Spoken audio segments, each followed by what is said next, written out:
Right, so how can we tell the difference between acids and bases? All right. So how do we tell the difference between acids and bases? Right? So just general definitions of acids and bases. Right? What are acids? Acids are electron deficient. That's right.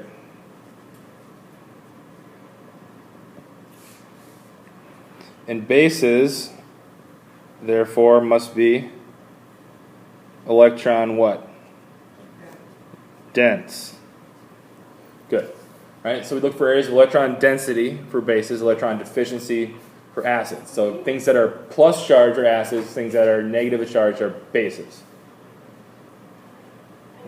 Okay? So now let's look at some examples. How do we distinguish, right? So there's a couple ways, a couple of mitigating factors with acids and bases, right? Or acidity. Let's just talk about acidity in general, right? What are some major factors we talked about from Chapter 2? So Chapter 2 highlighted some things to think about for acids. Yep. So one of those was electronegativity. Electronegativity. So let's look at an example of how electronegativity affects acids and bases.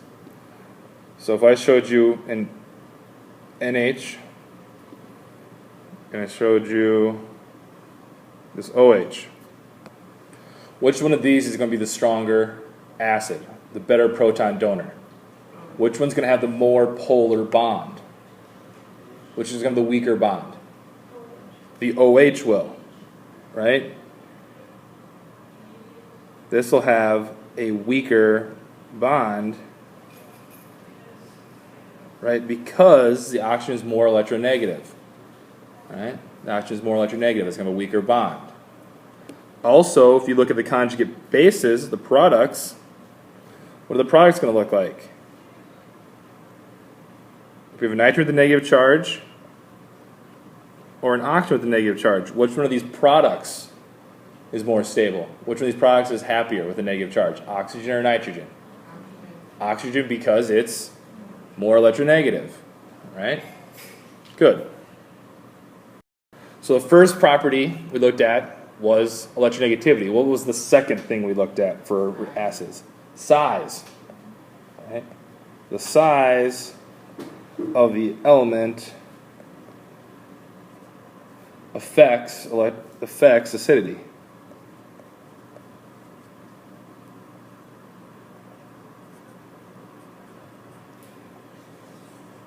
So let's look at an example of that. Let's look at our periodic table. What if we said an NH bond versus a pH bond? Right? Which one of these is going to be more acidic? Which one is going to be more reactive? A weaker bond? The NH or the pH? Exactly. Which one? The NH or the pH? Let me maybe draw more of a picture for you. Right? If I draw the nitrogen like this, and the phosphorus, of course, is down the period of the periodic table, so it's getting bigger. So which one's going to have better orbital overlap with an H? If this is an H, right? Which one's going to be able to bond more? An NH or pH? The NH is going to have a stronger bond because there's going to be more orbital overlap. So the stronger acid is pH. Stronger acid, less orbital overlap. What was your initial question? The initial question was, which one's the better acid? So the NH is weaker because it has a stronger bond because of the more overlap. Yes, the NH is a weaker acid because it has a stronger bond because it has more orbital overlap. They're sharing those electrons more there. Good. All right. What was the third thing that affects acidity that we talked about? The third thing we talked about was what? Not delocalization. Actually, the third one was hybridization, right? The hybridization affects acidity, right?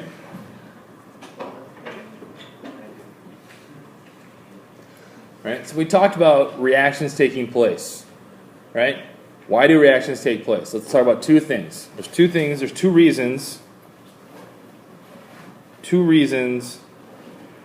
reactions will happen. And it can be both or just one.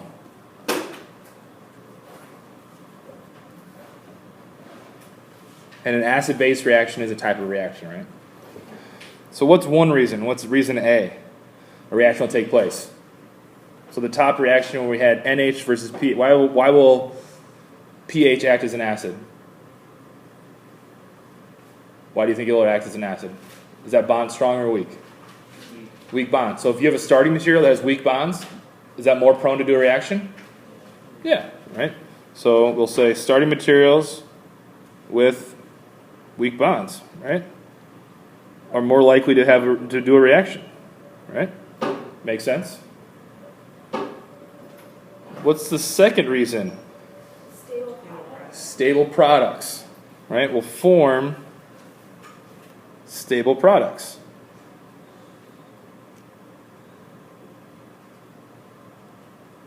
So a lot of the examples we've been looking at, it's both the cases that the starting material, right, has weak bonds and it forms a really stable product, right? It's both reasons. Now with hybridization, that's not the case. And let's look at that again. All right, so with hybridization still, and we're talking about the hybridization of a carbon with a CH bond.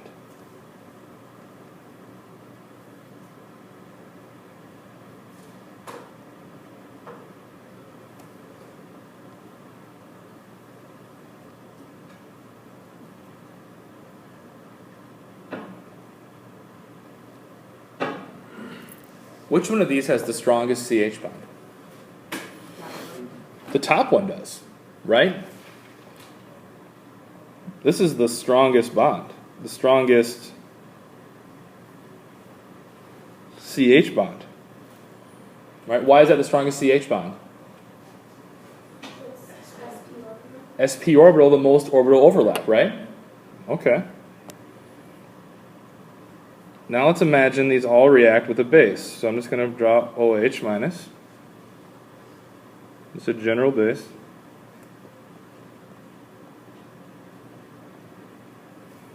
All right, let's have it react, right? When we do a mechanism, right? We have area of electron density here. This lone pair attacks this hydrogen. The two electrons in this CH bond go to that carbon. And we form something called what? We form water. And that's not the interesting part. What's this thing called? The carbon with a negative charge is called what? Not a carbocation. It's a carbanion, right? A carbanion. Okay? We'll do the same mechanism over here.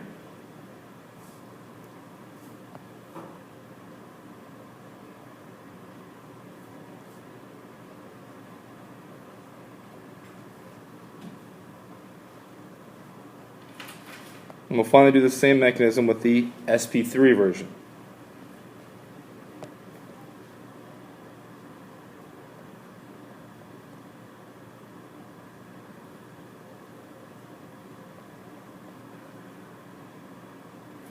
Alright, so this was sp3 hybridized.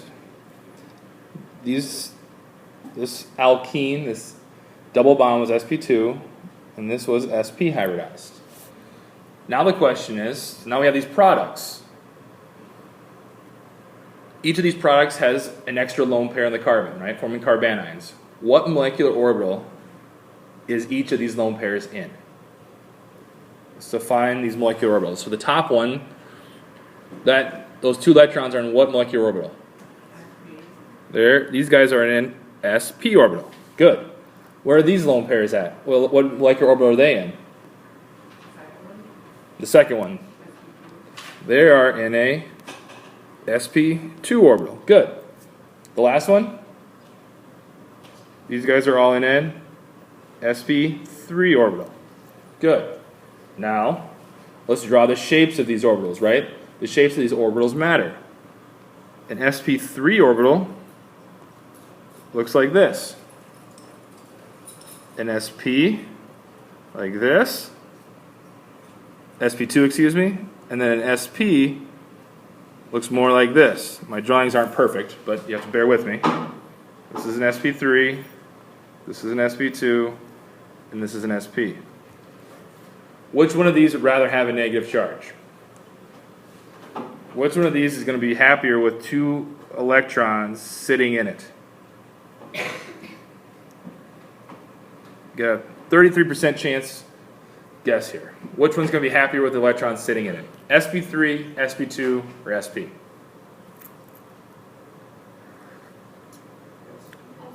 sp. sp is going to be happier. Right? It's going to be the most stable. Why does that one want electrons more than the others? It's a great question. Why does the sp orbital, why is it more stable with electrons in it than the other two? Right. So the nucleus has the protons, plus charges. Right? The first commandment of organic chemistry, of course, is opposites attract. Right? So if you can put the lone pairs close to the nucleus, right, those opposite charges can be closer together. So that's going to make this very or more stable than the others. That means that would be the weakest acid. Now be careful. If you form a stable product, right, and I would say how much more stable the sp3, the sp with the negative charges is much more stable than a negative charge in sp2 or sp3. So the most important factor here is forming a stable product. So which of these is going to be the best acid then? The first one, the sp hybridized. So this is the best acid. But it's the best acid not because it has the weakest starting material bonds. It's the best acid because it forms the more stable product. Right? Okay, so the fourth and final thing to talk about, it's not really the final one, we need to talk about inductive effects. Is that the one where there's like a attached is more Yeah. negative? Right, if we have an electronegative element attached, it's going to influence the acidity. Inductive effects / delocalization. I'll kind of lump them together. They could be separated. So inductive effects basically state, actually let's do this.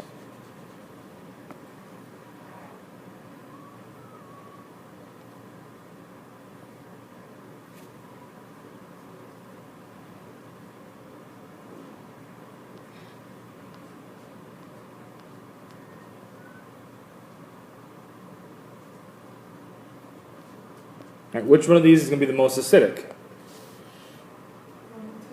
The one with the two F's, right? Because these fluorines are pulling electron density towards them, right? And the more fluorines you have, the more it can pull, right? And that's going to weaken the OH bond, right? The weaker the OH bond, the more acidic, right? The more reactive, the more acidic.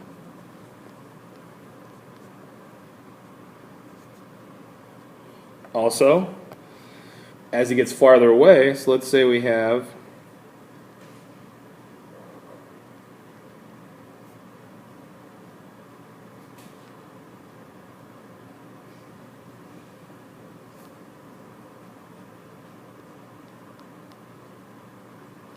which one of these is going to be the most acidic? A, B, or C? A, right? Because now the fluorine is simply closer, right? It can have more of an effect the closer it is to that bond. All right. One more example.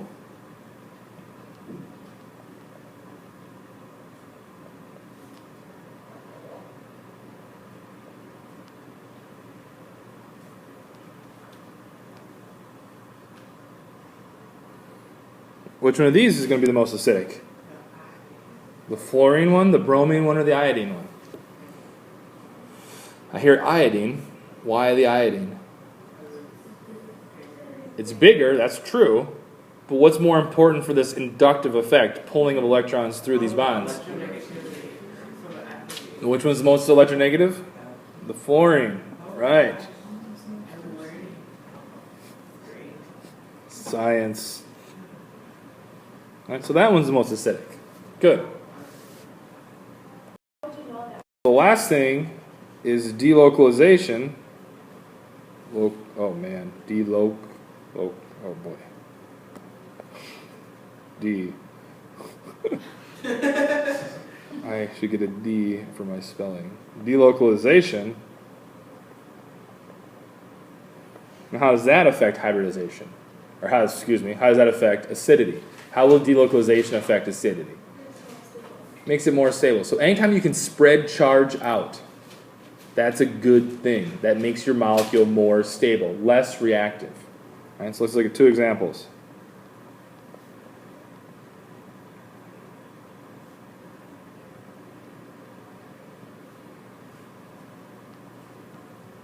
Let's have both this carboxylic acid at the top and this alcohol at the bottom react, right? So we know the carboxylic acid is a better acid than an alcohol, right? First clue, carboxylic acid versus alcohol, right? But why is that the case, right? They both have OH bonds, probably similar strength OH bonds. But let's look at the products, right? The stability of the products. So we both do the acid-base chemistry. We make a bond, we break a bond. The electron density attacks the delta plus hydrogen in both cases. The two electrons in the bond between OH go to the oxygen. We make sure we always balance our charges, right, when we do reactions.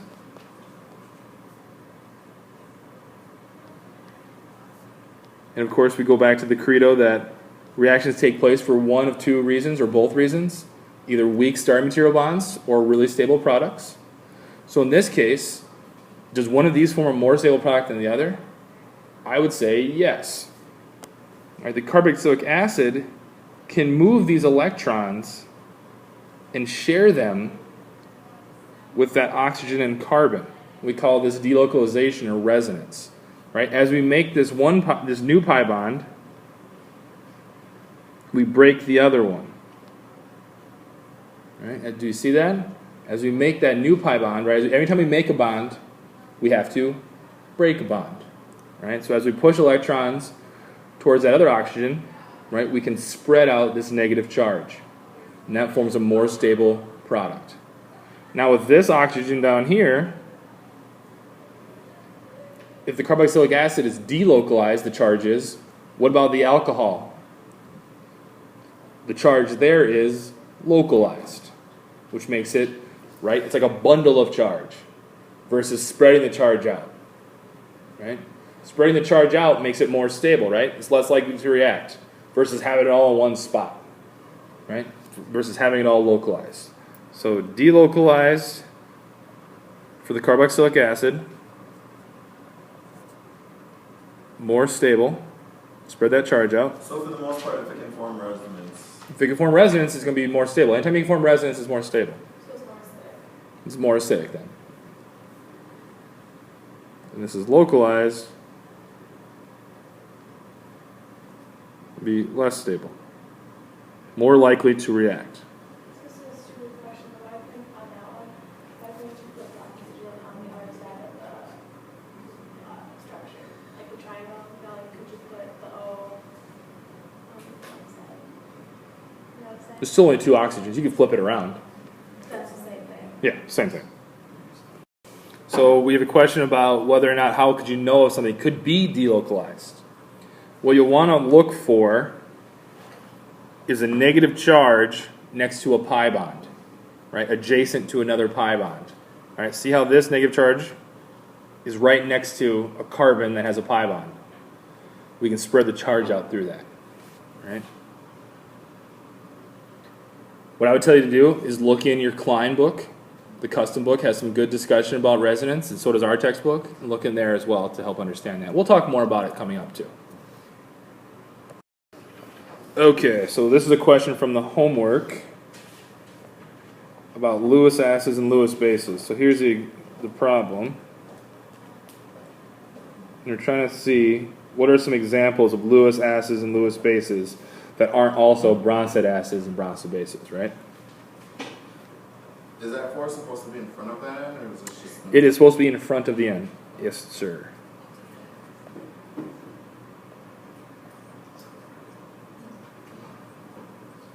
Okay. So if we look at this, what bonds do we form?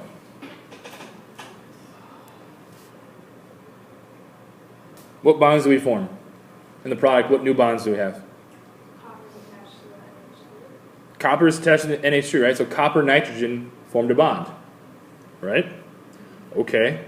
Well, Lewis acids are acids. And what's the first thing we talked about, the definition of acids, right? What are acids? Electron dense or electron deficient? Okay. So which one do we think is an acid, a Lewis acid here?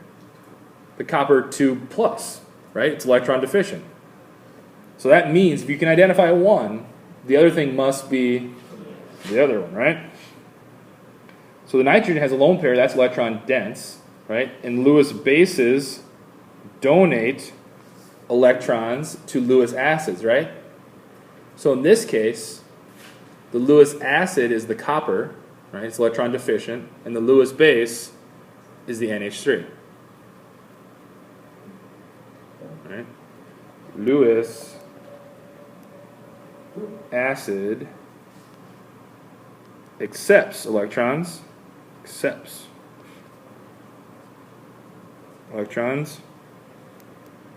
Lewis base donates electrons. So did you always say that you can say that the copper is a Lewis acid because it goes from a 2 plus charge to Cu? Yeah, the copper is a Lewis acid just because it accepts the lone pair of electrons from nitrogen. The whole thing is still 2 plus charged, but the copper accepts the lone pair of electrons.